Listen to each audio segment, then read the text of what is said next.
أحمد ربي حمد الشاكرين وأصلي وأسلم على المبعوث رحمة للعالمين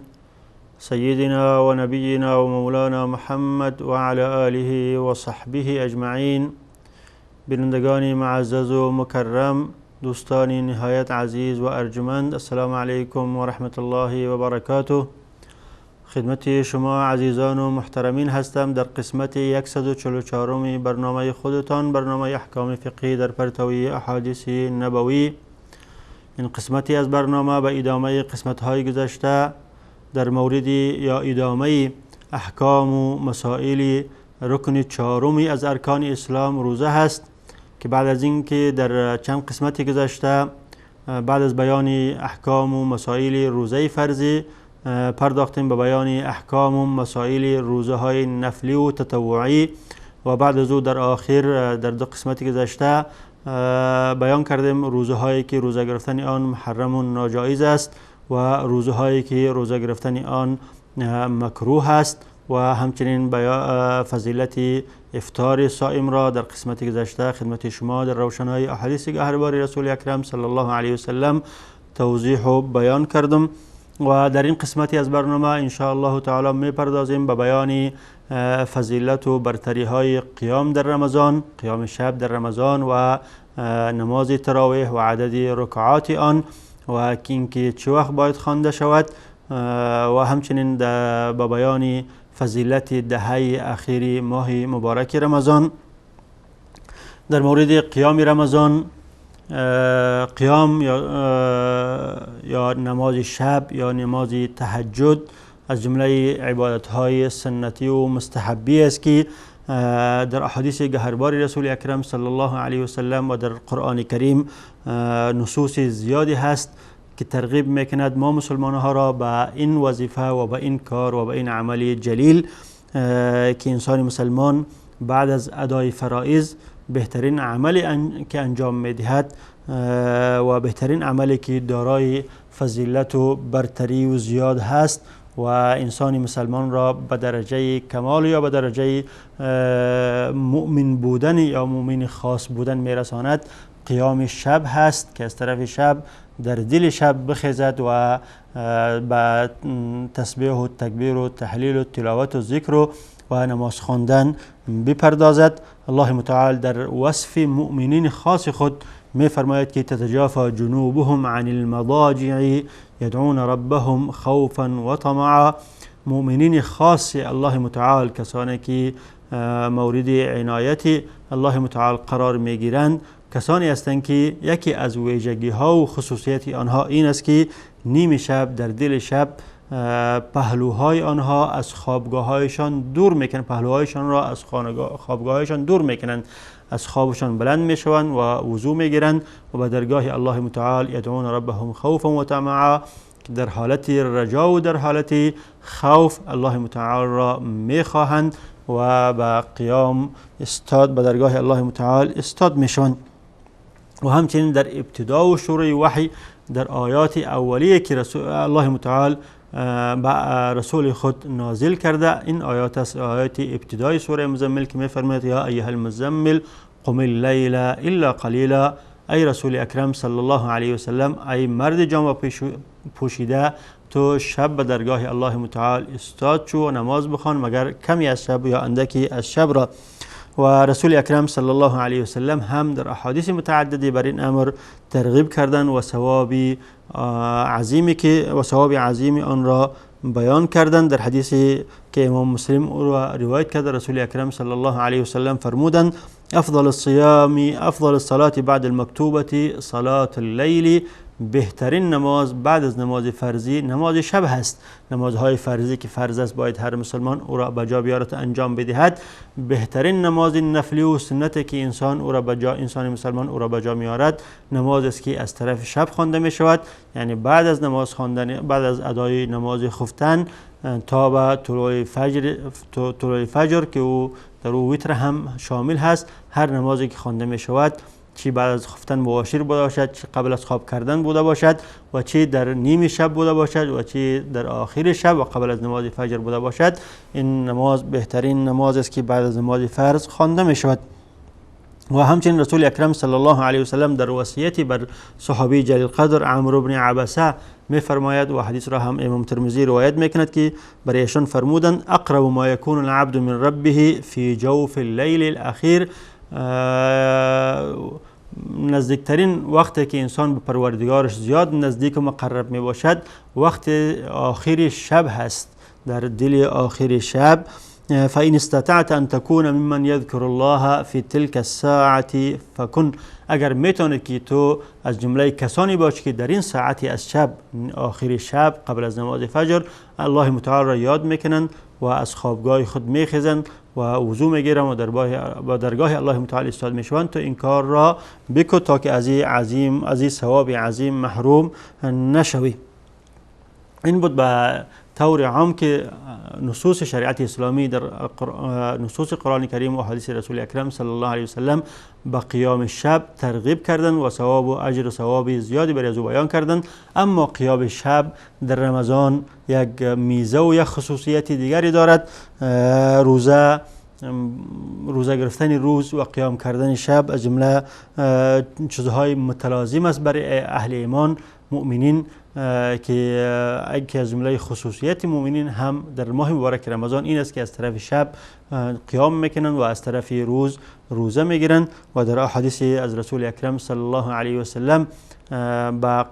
به قیام شبهای رمضان ترغیب آمده. حدیثی که متفق علیه است از حضرت ابو هریره رضی الله عنه، رسول اکرم صلی الله علیه و سلم فرمودند من قام رمضان ایمانا و احتسابا غفر له ما تقدم من ذنبه، کسی که شبهای رمضان را از روی ایمانداری، تصدیق به الله و با قول الله و رسولش با کمال ایمان قیام میکند و همچنین محتسب هست، اجر و ثواب و پاداش را از الله متعال میخواهد، در عملی از او هیچ نوع شایبه ریا نیست، نتیجه چی است؟ نتیجه این است که غفر له ما تقدم من ذنبه، همه گناهایی که او کرده با این کار الله متعال گناههای از او را میبخشد، گناههای از او مورد عفو و مغفرت الله متعال قرار میگیرد. و قیام شب یا در رمضان یا خواندن تراویح که از جمله قیام شب هست با جماعت، هم از فعل رسول اکرم صلی الله علیه و سلم ثابت است و هم از فعل صحابه کرام و هم اجماع مسلمین بر این هست. حدیثی که امام بخاری او را روایت میکند از ام المؤمنین عایشه صدیقه رضی الله عنها، این کار از رسول اکرم صلی الله علیه و سلم ثابت شده است که آنها با چند شبی، 3 شبی با صحابه کرام نماز شب را در ماه مبارک رمضان که همون تراویح هست با جماعت خواندن. در حدیث متفق علیه آمده حضرت ام المؤمنین عایشه صدیقه رضی الله عنها فرمودند ان النبی صلی الله علیه و سلم صلى في المسجد من جوف الليل فصلى بصلاته ناس من اصحابه 3 لیال. رسول اکرم صلی الله علیه و سلم در ماه مبارک رمضان در دل شب، یعنی در نیم شب، در مسجد نماز خواندند و صحابه کرام هم از پشت آنها آمده اقتدا کردند و با رسول اکرم صلی الله علیه و سلم 3 شب نماز جماعت را در شبهای رمضان خواندند. بعض فرمودند که فلما كانت لیلة الرابعه عجز المسجد عن اهله، وقتی که شب 4 فرا رسید صحابه کرام یکی دیگر را خبر کردند، شب اول و دوم سوم خبر کردند، مگر در شب 4 در مسجد جای نشد. اینقدر صحابه کرام زیاد آمدند به خاطر نماز خواندن، نماز قیام اللیل از پیش رسول اکرم صلی الله علیه و سلم که در مسجد جای نشدند. فلم یخرج الیهم النبی صلی الله علیه و سلم، رسول اکرم صلی الله علیه و سلم در شب چهارم بیرون نشد، با آنها نماز شب را با جماعت نخواند و در نتیجه هر کامشان به انفرادی در مسجد خواندند. فلما اصبح قال، وقتی که صبح فرا رسید، رسول اکرم صلی الله علیه و سلم خطاب به صحابه کرام فرمودند که قد رأیت الذی صنعتم، آنچه که شما کردین من آن را دیدم، یعنی دیدم که شما جمع شده در مسجد و مسجد پر شد و شما، من که بیرون نشدم با شما جماعت بخوانم، شما با انفرادی نماز خود را خواندید. ولم یمنعنی من الخروج الیکم الا انی خشیت ان تفرض علیکم، و آنچه منو کرد از اینکه من بیرون شم با شما جماعت نماز شب را با جماعت بخوانم این بود که من ترسیدم که این کار بر بالای شما فرض نگردد، به خاطر شفقت بر شما من این کار را کردم که بیرون نشدم و با شما جماعت نخواندم. اگر ترسی فرض شدن این نماز نمی بود، من با شما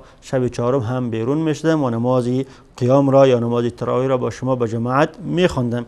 حضرت ام المؤمنین عایشه صدیقه در آخر فرمودند که و ذلک فی رمضان، این کار رسول اکرم صلی الله علیه و سلم در ماه مبارک رمضان بود. پس این حدیث اولا دلالت بر این دارد که نماز قیام در رمضان مشروعیت دارد و خواندن آن با جماعت، یعنی نماز قیام که تراویح هم از جمله قیام هست، در ماه مبارک رمضان با جماعت خواندن مشروعیت دارد و رسول اکرم صلی الله علیه و سلم این کار را کردن 3 شب و شب چهارم به خاطر از این کار را نکردن یا به خاطر از این کار را ادامه ندادن که رسول اکرم صلی الله علیه و سلم ترسیدن که این بر بالای امت واجب نگردد، از خوف وجوب این کار را ادامه ندادن. اگر خوف وجوب نمی بود این کار رسول اکرم صلی الله علیه و سلم ادامه میدادن. و همچنین دلالت دارد به شفقت و مهربانی رسول اکرم صلی الله علیه و سلم بر امت خود که هر آنچه که آسان می بود رسول اکرم صلی الله علیه و سلم آن را انجام می دادند تا که بر بالای امتشان مشکلات نآید و دچار مشکل در عبادت نشوند. و همچنین دلالت دارد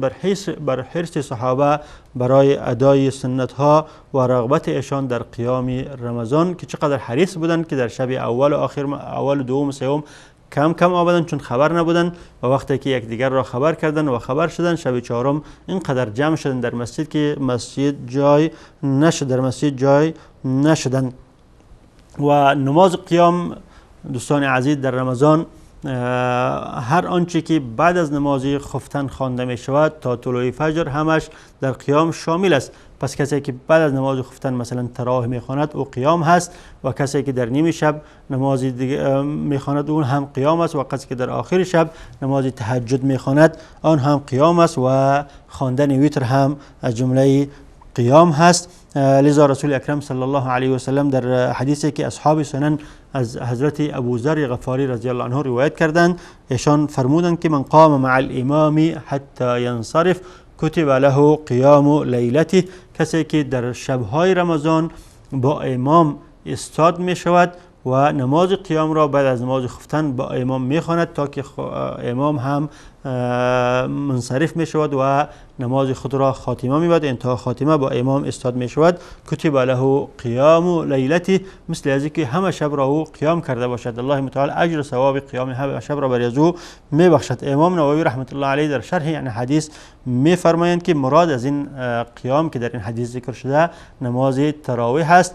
پس کسی که با امام بعد از نماز خفتن نماز تراویح را میخواند، اگر امام 8 رکعت خواند 8 رکعت میخواند، اگر 10 رکعت خواند 10 رکعت میخواند و اگر 20 رکعت خواند 20 رکعت میخواند و اگر هم بنا به قول 36 رکعت خواند آن را با امام میخواند و تا که امام از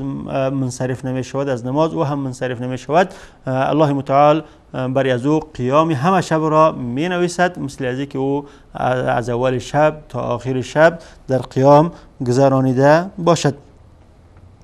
و پس برام بر این نماز تراویح در ماه مبارک رمضان به اتفاق علما سنت هست و همچنین سنت است که با جماعت خوانده شود و اگر انفرادی هم خوانده شود اشکال ندارد. و این نماز تراویح، خواندن نماز تراویح در ماه مبارک رمضان یکی از شعائر اسلام هست که در این ماه مبارک ادا می شود و گفتم که خواندن از او با جماعت همچنان که در حدیث ام المؤمنین حضرت عایشه صدیقه روایت شده از رسول اکرم صلی الله علیه وسلم ثابت هست و ایشان به این کار ادامه ندادند به خاطر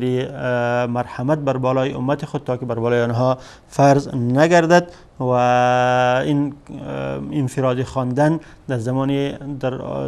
رسول اکرم صلی الله علیه وسلم ادامه داشت و همچنین در زمان حضرت ابوبکر ادامه داشت و در ابتدای خلافت حضرت عمر هم ادامه داشت تا که حضرت عمر مسلمان ها را با امامت ابی بن کعب جمع کرد و بعد از او مسلمان ها اتفاقشان بر این شد که نماز تراویح را با جماعت از پشت یک امام می‌خواندند. همچنانه که امام بخاری از عبدالرحمن بن عبدالغفور روایت میکند، عبدالرحمن بن عبدالقاری روایت میکند که ایشان فرمودند خرجت مع عمر رضی الله عنه فی رمضان الى المسجد، من با حضرت عمر بن الخطاب رضی الله عنه در ماه مبارک رمضان به طرف مسجد بیرون شدم. فاذا الناس اوزاع جماعات متفرقه، دیدیم که مردم در مسجد به شکل جماعت های متفرق نماز میخوانند. یصلی الرجل لنفسه و یصلی الرجل فیصلی بصلاته الرحت، دیدیم که یک شخص بعضی ها به تنهایی خود نماز میخوانند و بعضی ها یک نماز میخوانند از پشتشان یک جماعتی ایستاده است، یعنی بعضی ها با جماعت میخوانند و بعضی ها با انفرادی میخوانند. حضرت عمر وقتی که این وضع را دیدن فرمودند که اینی ارى لو جمعت هؤلاء على قارئ واحد لکان امثل، رأی من این است که اگر این مردم را بر یک قاری جمع کنیم، از پشت یک قاری نماز تراویح را به جماعت بخوانند، این کاری خوب و بهتر است. بعد از او حضرت عبدالرحمن بن عبدالقاری میگن که ثم عزم فجمعهم على ابی بن کعب، بعد از او حضرت عمر بر این کار تصمیم گرفتند و مردم ها را در به جماعت ابی بن کعب جمع کردند و ابی بن کعب نماز میدادند و پشت از او مردم نماز تراویح را با جماعت میخواندند و تا به امروز این سنت ادامه دارد. و اینکه چند رکعت باید خوانده شود و چه وقت باید خوانده شود، این را بعد از دیدن یک میان برنامه کوتاه خدمت شما بیان خواهم کرد. با ما باشید.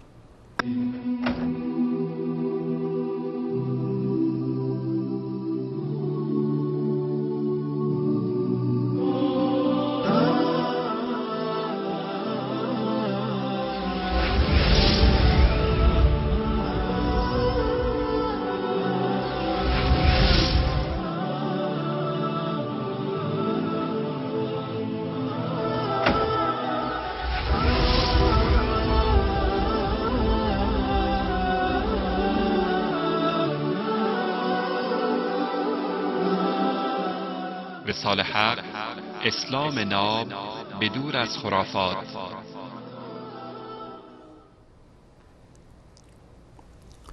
بسم الله الرحمن الرحیم. با سلام و احترامات مجدد خدمت شما عزیزان و ارجمندان هستم. قبل از میان برنامه خدمت شما بیان کردم که نماز قیام که نماز تراویح هم از جمله آن هست، قیام در رمضان یا از جمله سنت هایی است که با جماعت خوانده می شود و یکی از شعائر اسلام هست و این امر از رسول اکرم صلی الله علیه و سلم و همچنین از صحابه کرام ثابت شده است و این هم ثابت است که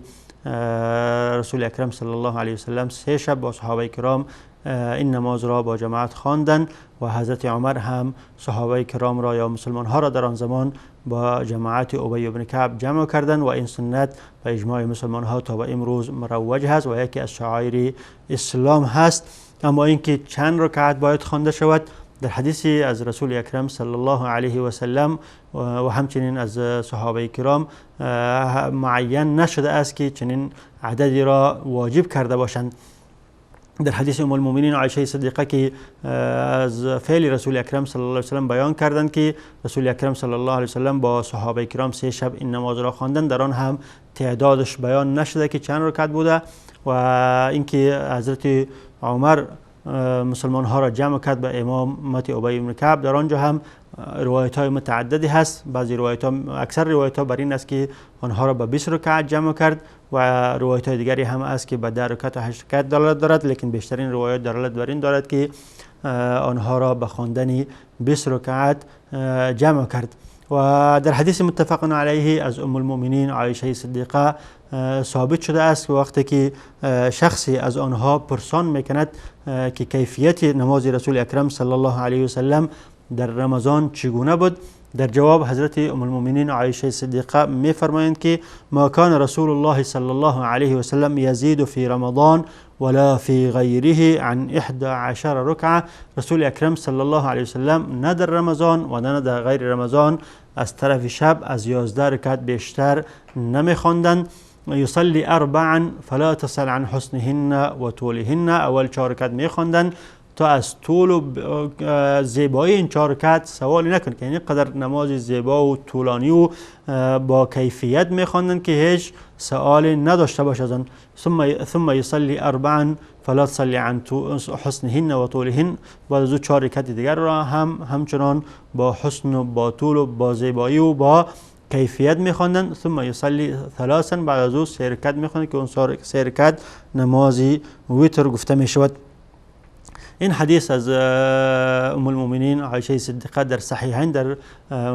صحیح بخاری و صحیح مسلم ثابت شده است. اما این حدیث دلالت بر این ندارد که این عدد واجب بوده باشد. این عدد واجب نیست و زیاده از این عدد هم از صحابه کرام ثابت است و هم فعل علما و بران بوده، فعل مسلمان ها بران بوده که از این عدد زیاد میخواندند. لذا قول راجح و قول جمهور علما و رأی اکثر علما این است که در شبهای رمضان اگر انسان با این کیفیت نماز بخواند، با کیفیتی که از رسول اکرم صلی الله علیه و سلم ثابت شده است، میتواند که 8 رکعت بخواند، که رسول اکرم صلی الله علیه و سلم این 10 رکعت را یا این 11 رکعت را که 8 رکعت آن نماز تراویح یا قیام گفته می شود و 3 رکعت آن نماز ویتر که او هم شامل قیام هست، این را به شکل می خواندند که اکثر شب را در بر می گرفت. احیانا در روایت آمده که رسول اکرم صلی الله علیه و آله وقتی که از این 11 رکعت فارغ می شدند کم وقتی برای نماز صبح می ماند، اینقدر طولانی و با کیفیت می خواندند. پس اگر کسی چنین نماز بخواند میشه که 11 رکعت بخواند یا در روایت هم 13 رکعت بخواند با ویتر. و اگر کسی با کیفیتی پایانتر میخواند، قیامش اینقدر زیاد طولانی نمی باشد و همچنین قرائتش طولانی نمی باشد، میشد که او 20 رکعت بخواند و اشکالی ندارد و میشد که از او زیادتر هم بکند و یا کمتر هم بکند، به قدر توانش بخواند و اجر و ثوابی که در فضیلت قیام رمضان آمده او را از آن خود بکند. لذا شیخ الاسلام رحمت الله علیه، شیخ الاسلام ابن تیمیه بر این امر اشاره کردند و گفتند که ثبت عن العلماء الزیاده، این یعنی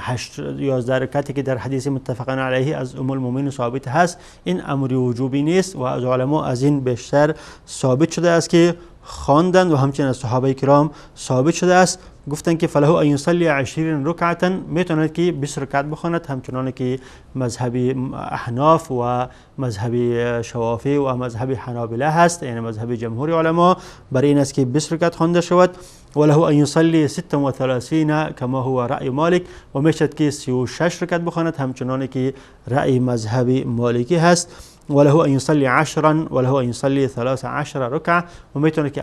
10 رکعت بخواند و میتواند که 13 رکعت بخواند، میتواند که 13 رکعت بخواند، همچنان که رأی بعضی محدثین و بعضی علما بر این هست. اما اینکه وقتش چی وقت هست، گفتم که نماز تراویح از جمله قیام اللیل گفته می شود، از جمله قیام اللیل رمضان هست. پس وقتی که قیام اللیل است، هر نمازی که بعد از نماز خفتن تا به طلوع صبح صادق خوانده می شود او شامل در قیام اللیل هست. پس وقت تراویح هم بعد از نماز خفتن شروع می شود تا به صبح صادق، دمیدن صبح صادق. در هر قسمتی از قسمت‌های این شب که می‌خواند او نماز تراویح یا نماز قیام اللیل در رمضان هست و به هر قدر که استطاعت دارد بخواند اشکالی ندارد. اگر با کیفیتی بالا خواند، قرائت و طول قیام اینهاش را میشه که در عدد رکعات کمی بیارد، و اگر کیفیتش پایان بود، یعنی طول و کیفیت نبود، در اون صورت میشه که عدد رکعات را اضافه کند و بیافزاید. اما اگر کسی بعد از با امام نماز تراویح هم میخواند و بعد از او با امام وتر را هم میخواند، بعد از او الله متعال برای او توفیق میده که در آخر شب چند رکعت نماز دیگری هم بخواند. در او صورت وتر را اعاده نمیکند، چون در حدیث از رسول اکرم صلی الله علیه و سلم ثابت شده است که امام ترمذی را روایت میکند. رسول اکرم صلی الله علیه و سلم فرمودند لا وترانی فی لیله، در یک شب دو وتر خوانده نمی شود. اما اگر کسی به خود یقین داشته باشد که حتما در آخر شب نماز دیگری میخواند، برای از او افضل و بهتر است که وقتی که تراویح را با امام میخواند ویتر را نخواند و ویتر خود را بگذارد در آخر شب، وقتی که چند رکعت نماز دیگری هم در آخر شب با انفرادی میخواند بعد از او ویتر را با انفرادی بخواند، چون رسول اکرم صلی الله علیه و سلم در حدیث صحیح فرمودند اجعلوا آخر صلاتكم باللیل وترا، حدیث متفق علیه است که در از طرف شب آخرین نماز خود را وتر قرار بدهید. هر قدر نمازی که میتونید بعد از خفتن بخوانید، وقتی که نمازتون تکمیل میشود آخری چیزی که میخوانید نماز وتر باید بوده باشد. اما دوستان عزیز، احکام و مسائل و فضائل قیام رمضان که نماز تراویح هم از جمله از او هست و در ماه مبارک رمضان 10 آخر آن از 20 اول آن میزه های و خصوصیات دیگری دارد که در احادیث رسول بیشتری دارد که در احادیث رسول اکرم صلی الله علیه و سلم ثابت شده است و برای از او ترغیب شده است که باید انسان مسلمان در این 10 آخر کوشش بیشتری بکند و اعمال بیشتری انجام بدهد تا که حسن خاتمه برای رمضان بوده باشد و تا که بتواند که شب قدر را درک کند و تا که اجر و ثواب و فضیلتی که برای این 10 آخر بیان شده آن را از آن خود بکند. رسول اکرم صلی الله علیه و سلم ثابت است که در این کوششی که در این 10 آخر میکردند در 20 اول نمیکردند، همچنان که در حدیث متفق علیه از ام المؤمنین عایشه صدیقه رضی الله عنها روایت شده که ایشان فرمودند کان رسول الله صلی الله علیه و سلم اذا دخل العشر ای عشر الاخیر من رمضان، هنگامی که 10 آخر رمضان داخل میشد رسول اکرم صلی الله علیه و سلم چی کار میکردند؟ شد مئزره و احیا لیله و ایقظ اهله، رسول اکرم صلی الله علیه و سلم ازار خود را محکم میبستند. این کنایت از این است که با اهل خود پیش نمیشدند، همه شب خود را در عبادت میگذاشتند، برای همبستری با اهل و فامیل و با خانم های خود وقت پیدا نمیکردند. یا اینکه کنایت از این است که خود را برای عبادت تقویه میبخشند، چون وقتی که یک انسان یک کار را با جد و اجتهاد میکند میخواد که او را با قوت کامل انجام بدهد، کمر خود را محکم میبندد و رسول اکرم صلی الله علیه و سلم به خاطر که این عبادت الله متعال در این شبها با جد و اجتهاد و با قوت کامل انجام بدهد کمر خود را محکم میبستند. و احیا لیله، و همه شب خود را زنده در عبادت الله متعال میگذرانیدند، خواب نمیشدند. و ایقظ اهل، و اهل خود را خانم های خود را هم بیدار میکردند تا که با ایشان نماز بخوانند و عبادت الله متعال را انجام بدهند و به خاطر از این کار را میکردند که در حدیث ثابت است که رسول اکرم صلی الله علیه و آله فرمودند که انما الاعمال بالخواتم، و چون این روزها روزهای خاتمه رمضان است و تا که رمضان خود را با خوبی بگذرد و لذا اواخر آن را در عبادت الله متعال بیشتر میکوشیدند تا که اعمالشان با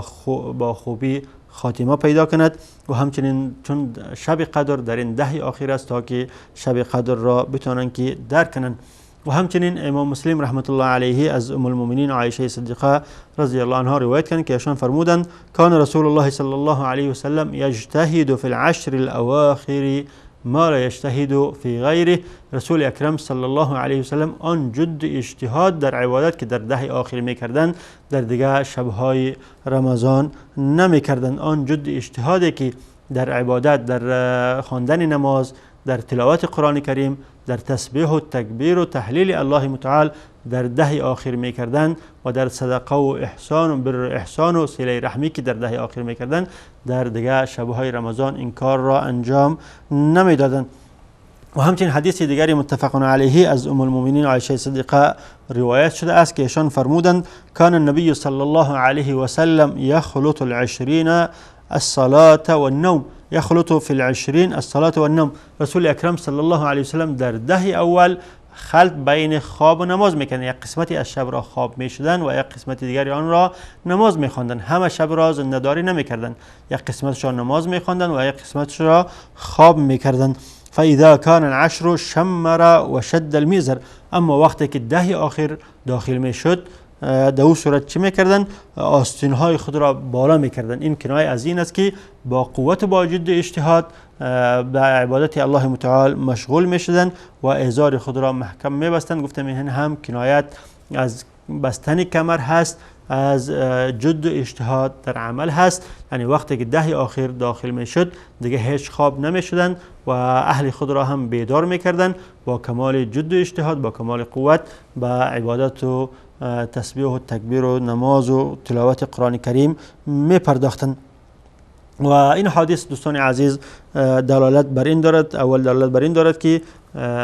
ماه مبارک رمضان 10 آخر آن فضیلت و برتریش بیشتر است از 20 اولش. و دوم دلالت بر این دارد که رسول اکرم صلی الله علیه و سلم در این 10 آخر زیاد حریص بودند که زیاد بیشتر عبادت الله متعال را انجام بدهند و این ایام 10 آخر را زیادتر غنیمت میشمردند و در عبادت و در نماز و در تلاوت و در تسبیح و تکبیر و در تمام اعمال خیر زیاد از خود جد و اجتهاد نشان میدادند. و خصائص و ویژگی ها و میزات این 10 آخر، اول این است که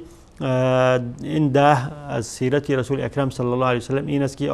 این 10 را شب زنده داری میکردن. پس ما هم باید اقتدا به رسول اکرم صلی الله علیه و سلم این 10 آخر را در عبادت الله متعال زنده بداریم و در اجتهاد داشته باشیم در عبادت تمام اعمال خیر. و ویژگی دیگرش این است که در این 10 لیلة القدر است که از عبادت آن شب از عبادت 1000 ماه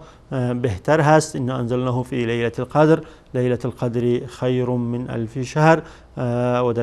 در آیه دیگر آمد که فی لیلة مبارکه، این شب مبارک هست و این شب در این 10 آخر هست و کسی که این شب را درک کند عبادت این شب بهتر است از عبادت 1000 ماه. پس این هم یک ویژه و خصوصیتی از این 10 آخر هست. و خصوصیت دیگرش این است که انسان مسلمان اعتکاف باید بنشیند در این 10 آخر. در مساجد مسلمان ها باید یک شخص معتکف بوده باشد و خود را به خاطر عبادت در این 10 وقف کند. این ویژگی ها و ممیزات و خصائص این 10 آخر است و فضایلی که در احادیث گهربار رسول اکرم صلی الله علیه و سلم بر این جزء هم قولا و هم عملا بیان شده. الله متعال بر ما و شما هم توفیق عمل نصیب کند که روزهای مبارک را فراموش نکنیم و روزهایی که مبارک هست و فرصتی هست، فرصتی طلایی هست برای ما و شما، این فرصت را از دست ندهیم و غنیمت بشماریم و روزهای خود را یا این شبهای مبارک را در لهو و لعب تیر نکنیم، بلکه مانند رسول اکرم صلی الله علیه و سلم و صحابه کرام همه این شبها را در عبادت و در تضرع و عاجزی به درگاه الله متعال بگذارانیم تا که حسن خاتمه برای رمضان و برای ما و شما بوده باشد. در اینجا وقتی برنامه ما به پایان رسیده، ان شاء الله تعالی احکام شب قدر و احکام اعتکاف را در